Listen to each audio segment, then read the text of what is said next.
and especially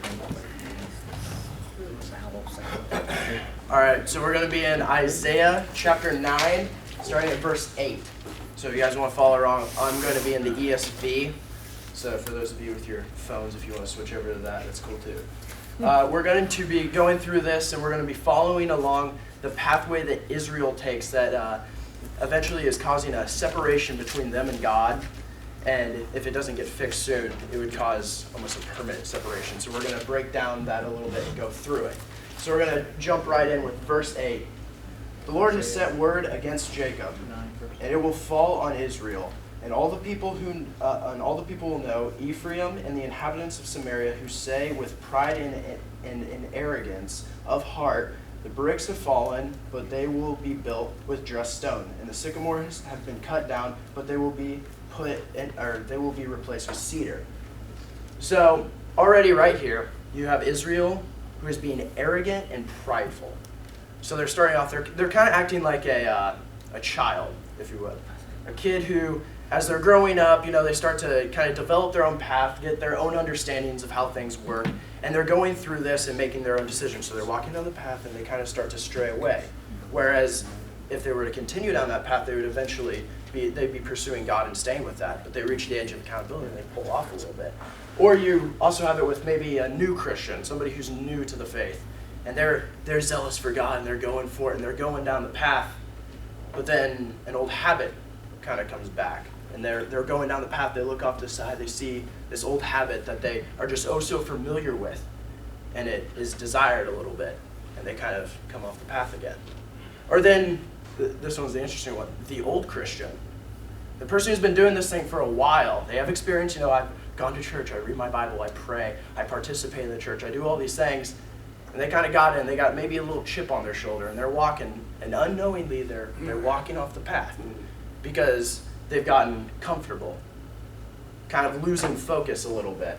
So here's the question: with a child who's disobedient and doing wrong things, what, as a loving parent, do? You discipline them. We were hearing that with Paul in the Corinthians.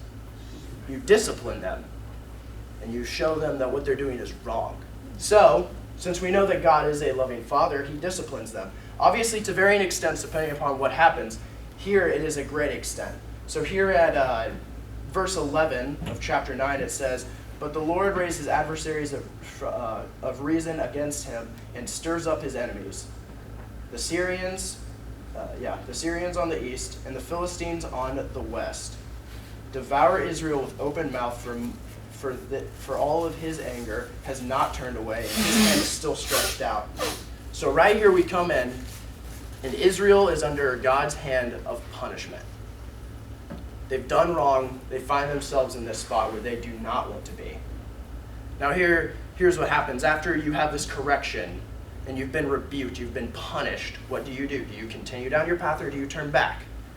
Well, we would like to say that we turn back because it's a lot easier to turn back when you make that one little mistake than to keep going down and then have to take multiple steps to get back.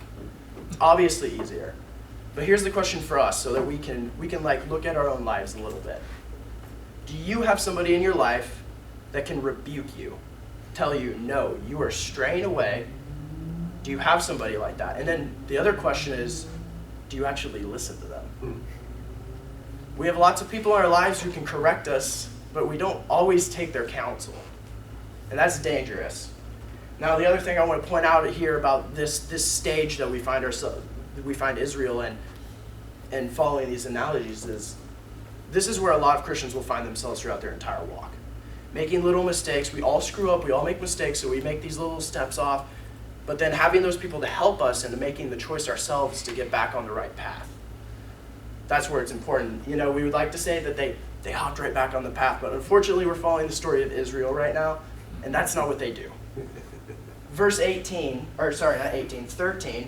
"The people did not turn to him who struck them, nor inquire upon the Lord of hosts."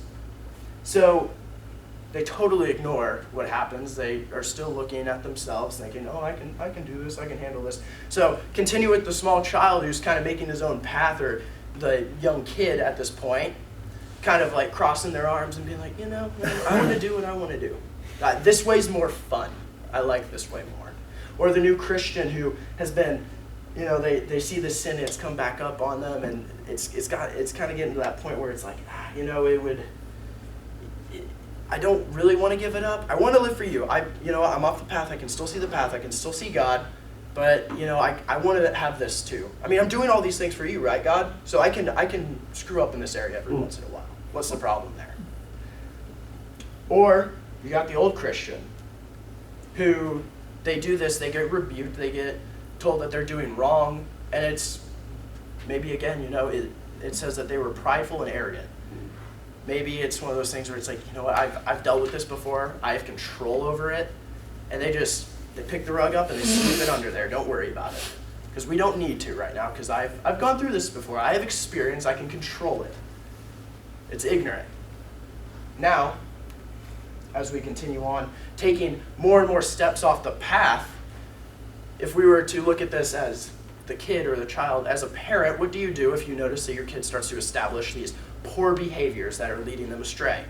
And you punish them and nothing really happens. Where do you look to? Well, you'd probably look at what's influencing these decisions. So what's influencing the decision? Well, we kind of see God do that here with Israel. In verse 14 it says, "So the Lord cut off from Israel head and tail, palm branch and wreath in one day. The elder and honored man is the head, and the prophet who teaches false and lies is also cut off, is the tail. For those who guide this people have been leading them astray, and those who are guided by them are swallowed up." So we find out that there's been false teachers and poor leaders who have been leading them astray. So for the kids, you find out that, okay, they've had a bad influence at school. There's a kid at school who's just a poor influence on them, and they're causing them to act different. Say the kid moves away. So that influence is gone. So then you got the new Christian who this influence has come back, and maybe it's influenced by media, TV, music, whatever it may be, relationships. And those all get taken away. What's left? Or then you have the old Christian who maybe it's still pride and arrogance, and you rebuke them for that, and they recognize, you know what, I am being prideful. I need to let go of that. I need to recognize that this thing that I'm struggling with could become a bigger issue. So you take these things out, and you're presented once again with a choice. Are you going to make the choice to go back to the path, or are you going to continue down and strain away from the path? Well, like I said, we wish that we could just say, yeah, that's the end of it. We go back, obviously. That's not what they do.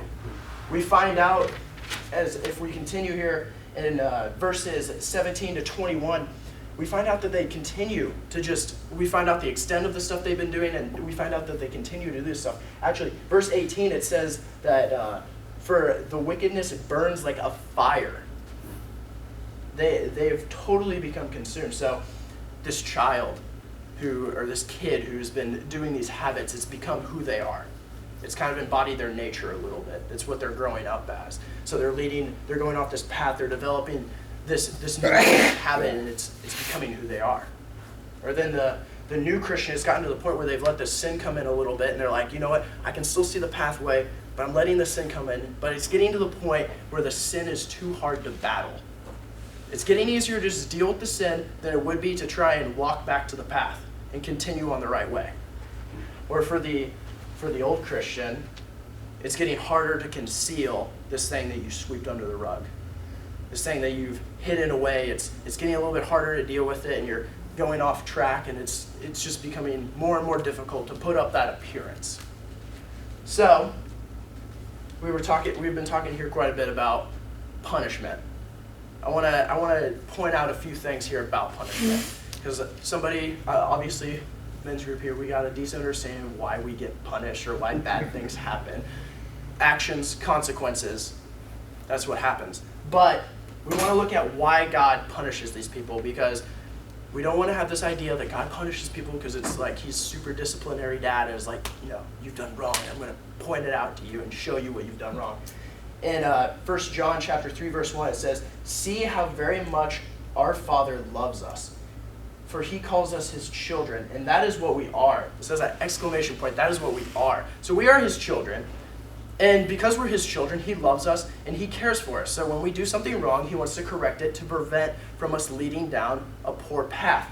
Now, it's like, okay, so why would the punishments be so severe in this case?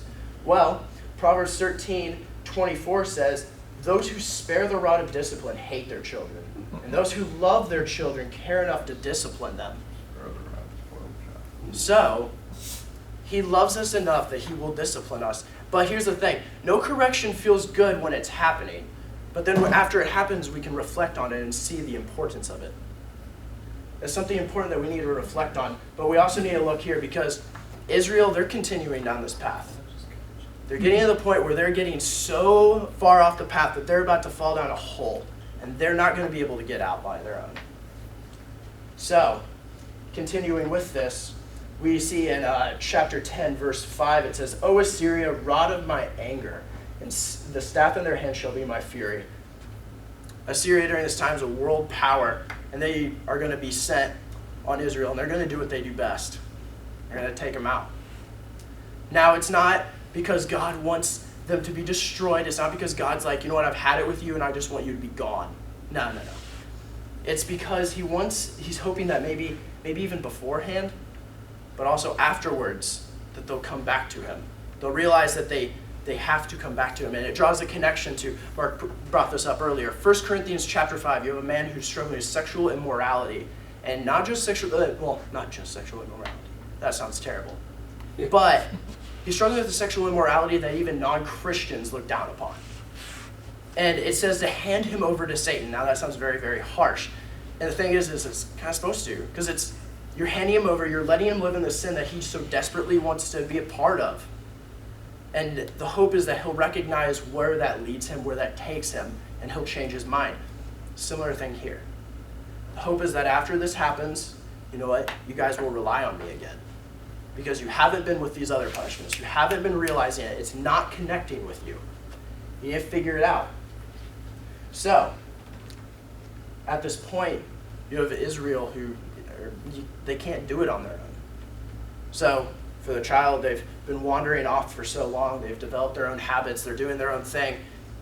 And they've stumbled upon a hole and they've fallen down in it. Or for the new Christian, you have the one who's stumbled off path. Hasn't even stumbled off path. He's done it willingly. And he's gotten to this hole and he sees down it. He's like, you know what, I can still see the pathway. I'm going to stick my foot in. I'm going to stick my other foot in. You know what, if I lean in, I can put my weight on the edge and I can still see the path, but I'm hanging right here. And then he slips. Or worse yet, he willingly just drops. Or then for the old Christian, who's been being prideful and arrogant, they're continuing down this pathway and they've gone off path and they're just oblivious. They don't even really care a whole lot. They trip, they fall, and go into the hole. Now, this is the proverbial rock bottom that they found themselves in. Now, to give a good example of what the old Christian looks like, because that's the one that we will probably all relate to a little bit better. I know I'm not that old, but I have been. Old family friend of mine. He was a great man when I knew him, I guess. He's very active in a church. He was very instrumental in missions work and everything, supporting for South Africa missions. Very good man. Has a wife and 2 daughters. Really cool guy. I was fortunate enough to go on a mission trip with him one time. He's just a nice dude. This program got good enough that they were actually able to send over students from South Africa and help train them, so they did an internship at the church. So it was a really cool opportunity. Now, one of the interns that came over was a young lady. A young lady that initially he didn't really think about very much about when he was talking with her and how he was interacting with her. Didn't really think about it a whole lot. So kind of like the old Christian, not really giving it a whole lot of thought. Maybe somebody even pointed it out and he just, you know what, it's not that big of a deal. Sweeps it under the rug. But as it continues, there's something that's growing there. That little bit of sin that you let in, that grows. And then it got to the point where, you know, it overflew and it blew up in his face. Because just recently, a month and a half ago, it turns out that he has been keeping communications with her. He went to South Africa to see his dad. He's originally from South Africa, and he ended up sleeping with the woman. And since then, instead of changing and feeling remorse for what he's done, he left the church, he's divorced his wife, he's left his daughters, and he's moved to South Africa with this lady. And it's one of those things where, okay, so it's like, it's easy to look at that and be like, wow, I can't believe somebody would do that. But if we think about it, it's not like he had the intent of doing that 2 years ago. It's not like he woke up one day and was like, you know what, I'm going to cheat on my wife, I'm going to leave my daughters and move to South Africa. No. It was something that he let in, it grew, and it exploded in his face. Now the thing that we got to consider here is there anything, looking at our own lives, is there any little thing that we're letting in? Is there any little thing we're letting in and we're burying? Maybe not even burying. Maybe we are battling it, but we're not putting up as much of a fight as we could. It's a scary question, but it's a true one. And in Israel, at this point, their choice to make. There's been a choice. After every punishment, there's been a choice to make. Are you going to make the decision to go back, or are you going to keep on making a choice to go forward? They're presented with another choice. What's the choice you're going to make? Well, this choice now isn't a matter of taking a few steps back on the right direction. This choice is now of spiritual life and death. And also, with the illustration, that it's not like that guy cannot make the decision to come back. He's still breathing. He's still in good health. He has the choice. They have the choice too. And what we're going to find here is something very fortunate. In verse 20, it says, in that day, so the day that Assyria comes and they take over, the remnant of Israel and the survivors of the house of Jacob will no more lean on him who struck them, but they will lean on the Lord, the Holy One of Israel, in truth. A remnant will return, the remnant of Jacob, to the mighty God. For through your people Israel will be as the sand of the sea. Only a remnant of them will return. Destruction is decreed, overflowing with righteousness. So it does have a little bit of a happy ending. They do return to God. They do rely on him, but it's only after they've hit rock bottom. It's only after they've had this dramatic thing happen to them that they turn. Now, after they've been under God's hand of punishment, they make the choice to go under God's hand of protection. And what does that look like? Well, in verse 24 it says, therefore, thus says the Lord, God of hosts, O my people who dwell in Zion, be not afraid of the Assyrians. When they strike with the rod and lift up their staff against you, as the Egyptians did, for a very little while my fury will come to an end, and my anger will be directed to their destruction. So when you make the choice to come back over, you're protected. And you're protected because, you know what, you're trying to grow. You're back on that path and you're striving to be more Christ-like, and you're trying to pursue God. So that is doing your Bible studies. That's doing your prayer life. That's surrounding yourself with a community of people who are going to influence you in the right direction. It's all of those things. It's a constant pursuit. So, for the child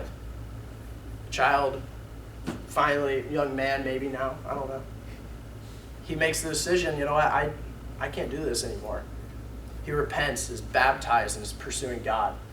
The new Christian, he realizes, like, man, I've let this get way too far. I need to turn away. I need to go back. For the old Christian, similar thing. They need to let go of their pride and confess that something's going on. And full understanding that for faith's sake, it's going to change. Nobody likes to admit that they have a struggle, but everybody struggles with something. So, the cure to all this, for all three of these, is the same thing. It's funny, though, because these have actually been an illustration of one another through this whole thing. Because when you're the old Christian and you make these mistakes, you're acting no different than a new Christian or a child. It's just a reality. Being arrogant and prideful, it's childish. It's a hard pill to swallow, though, because a lot of us have it. It's pretty hard to swallow. So, my question to you guys is, where are you finding yourself currently? Maybe you're not totally at that point where, you know what, I've hit rock bottom or anything like that, and if you are, you're doing a good job of covering it up. But maybe you haven't got to that point yet. But what little sin are you letting in your life, if any? And are you battling to keep it out? Or are you just sitting in there? Are you making your bed with it? And then the other question is, if you are under God's hand of protection, which I hope we all are, what are you doing to ensure that you stay there? What defenses are you putting up to make sure that you don't stray away? Now, the cool thing about this is, if you are in the hand of punishment, you can make the choice. It all comes back to a decision. You make the choice to go back. But the thing we need to realize is that God makes the change. We don't make the change. We make the choice. God makes the change. We need to be willing to accept that. Let any arrogance or pride that we may have go aside and let Him take over. If you guys would pray with me real quick. Father, I thank you for all these guys here. I thank you for this opportunity that we had to dig into your word. I just want to pray that if any of us find ourselves even slipping into that hand of punishment, pray that we would acknowledge it and turn away and set things up so that we can stay in your hand of protection. And for those of us who are in the hand of protection, I pray that we are setting up things that will keep us there. I also hope that we are saying praise every day for the fact that we are. And I thank you, and it's in your name that I pray. Amen. Amen. Good stuff.